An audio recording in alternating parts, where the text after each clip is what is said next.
कल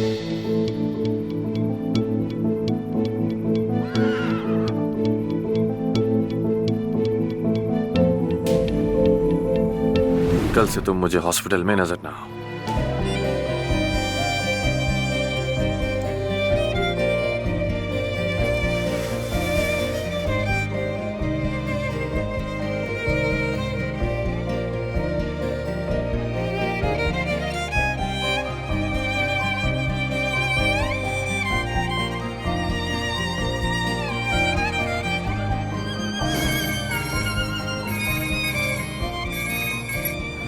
उस आदमी को मैंने अपनी बहुत सी बातें बताई। हमने पूरी रात जाकर बातें की, एक दूसरे से वादे किए, लेकिन वो सब कुछ एक खेल था, एक गंदी चाल थी, ताकि वो मुझे हॉस्पिटल से निकालकर खुद वहाँ का बॉस बन जाए। अब उसका जैसे दिल चाहे उस जगह को चला सकता है। मैं पहली फ्लाइट मिलते ही यहाँ से वापस चली जाऊंगी और फिर तुम भी आ जाना। अरे रुको रुको रुको, मुझे कुछ कहना है।